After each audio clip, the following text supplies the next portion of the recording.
नीचे के कपड़े अमृता प्रीतम की कहानी अंतर्व्यथा। जिसके मन की पीड़ा को लेकर मैंने कहानी लिखी थी।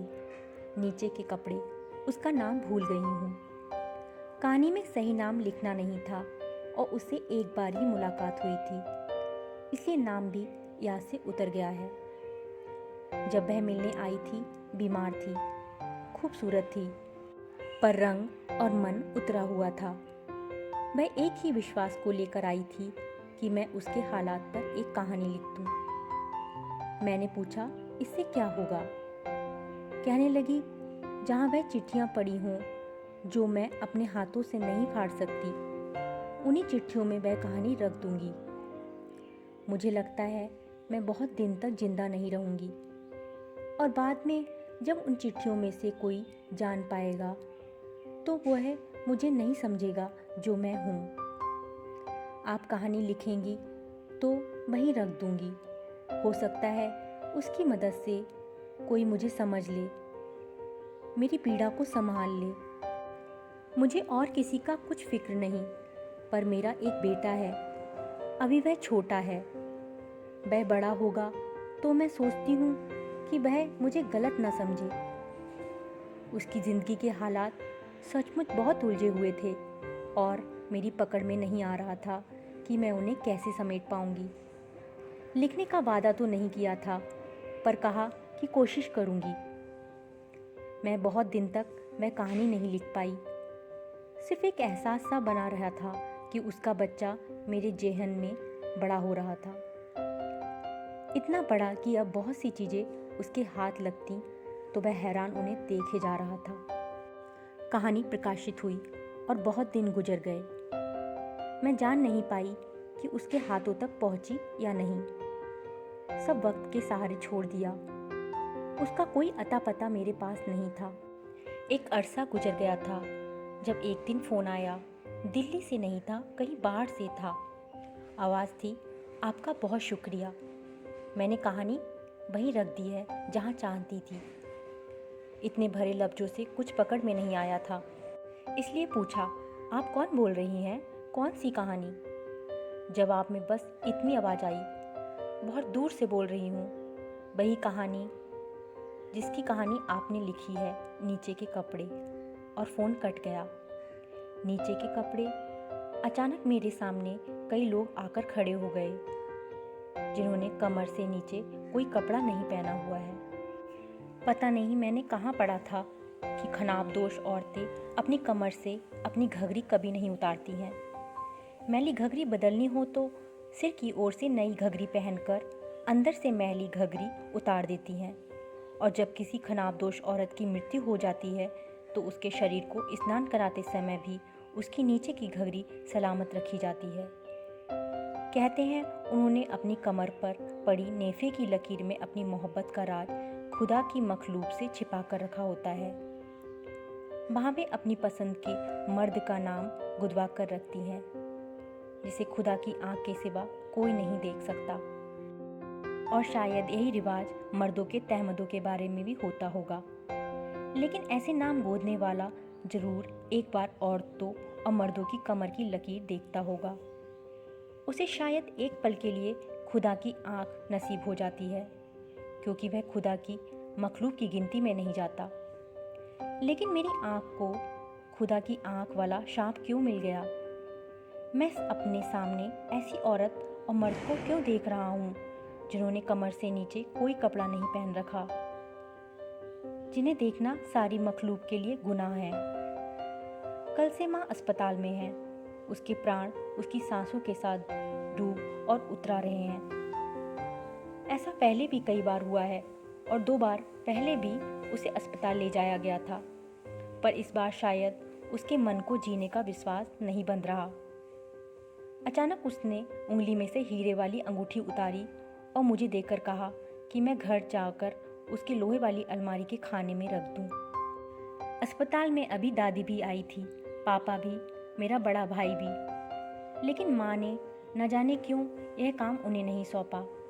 हम सब लौटने लगे थे जब माँ ने इशारे से मुझे ठहरने के लिए कहा। सब चले गए तो उसने तकिए के नीचे एक मुसा हुआ रुमाल निकाला, जिसके कोने से 2 चाबियां बंधी हुई थी। रुमाल की कसी हुई गांठ खोलने की उसमें शक्ति नहीं थी, इसलिए मैंने वह गांठ खोली।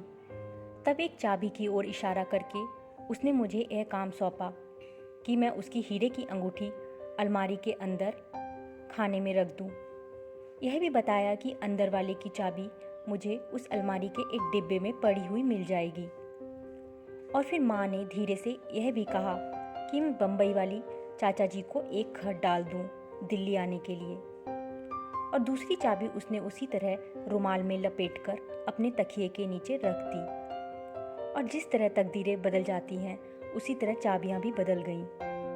घर में रोज के इस्तेमाल की माँ की एक ही अलमारी है, लेकिन फालतू सामान वाली कोठरी में लोहे की एक और भी अलमारी है, जिसमें फटे पुराने कपड़े पड़े रहते हैं।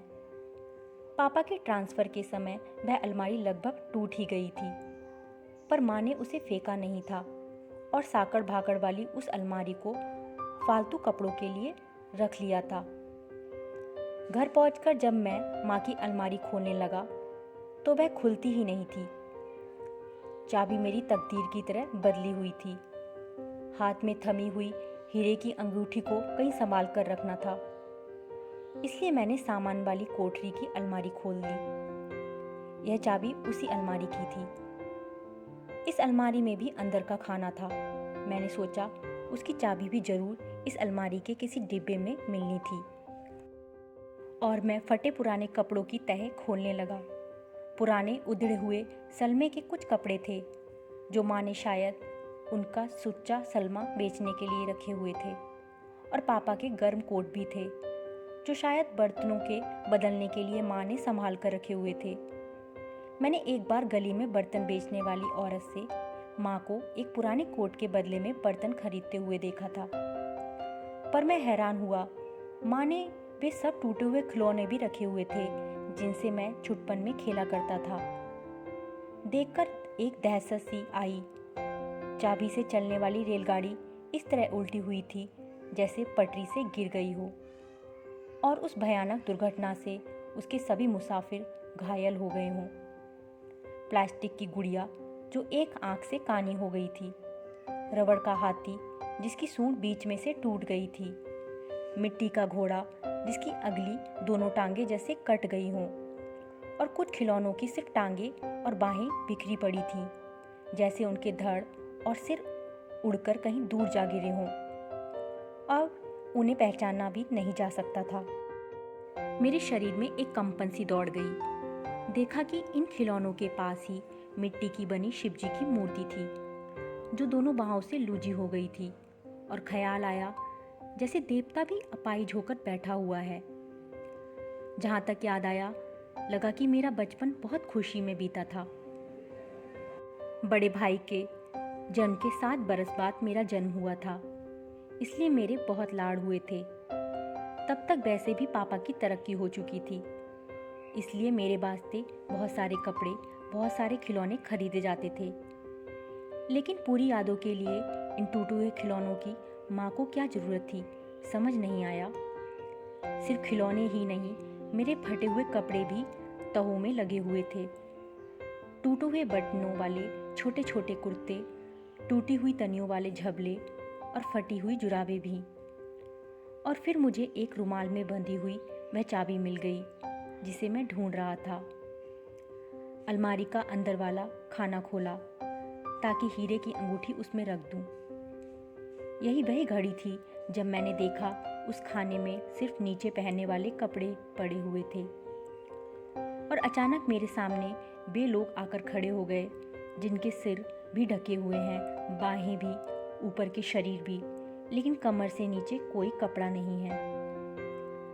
प्रलय का समय शायद ऐसा ही होता होगा, मालूम नहीं। मेरे सामने मेरी माँ खड़ी हुई है, पापा भी, बम्बई वाले चाचा भी, और कोई एक मिसेज चोपड़ा भी, और एक कोई मिस नंदा भी जिन्हें मैं जानता नहीं। और खोए हुए होश से मैंने देखा कि उनके बीच में कहीं भी मैं भी गुच्छा सा बनकर बैठा हुआ हूँ। ना जाने यह कौन सा युग है, शायद कोई बहुत ही पुरानी सदी, जब लोग पेड़ों के पत्तों में अपने को लपेटा करते थे। और फिर पेड़ों के पत्ते कागज जैसे कब हो गए नहीं जानता। अलमारी के खाने में सिर्फ कागज पड़े हुए थे, बहुत से कागज जिन पर हर एक के तन की व्यथा लिखी हुई थी।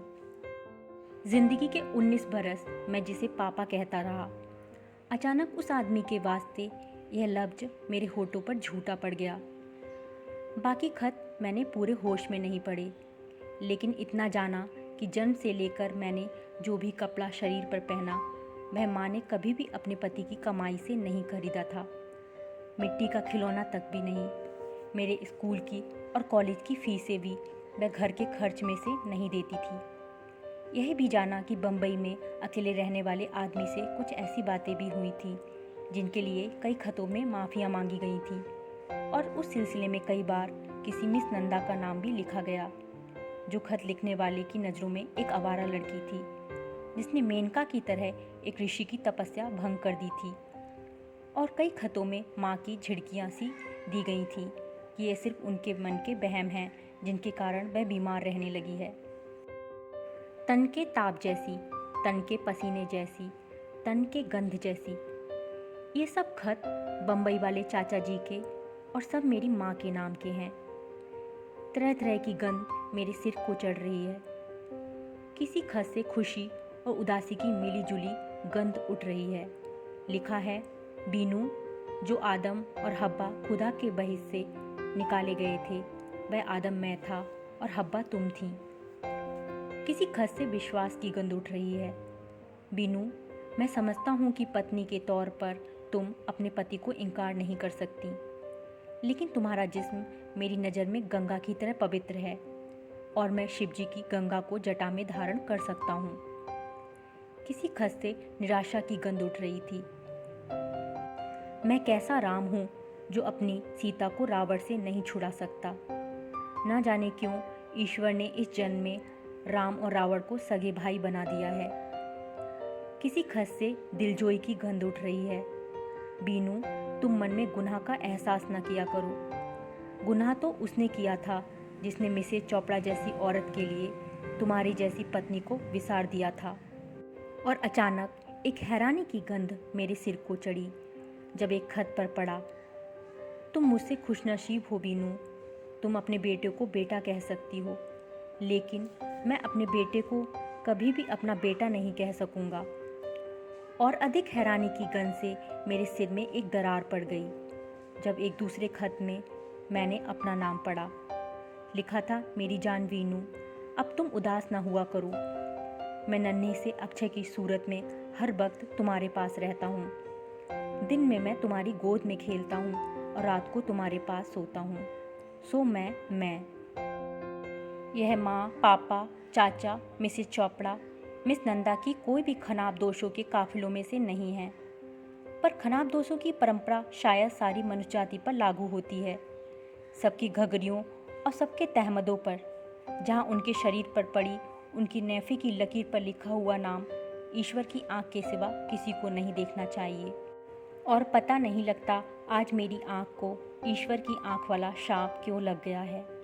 सिर्फ यह जानता हूँ कि ईश्वर की आंख ईश्वर के चेहरे पर हो तो वरदान है, लेकिन इंसान के चेहरे पर लग जाए तो शाप हो जाती है।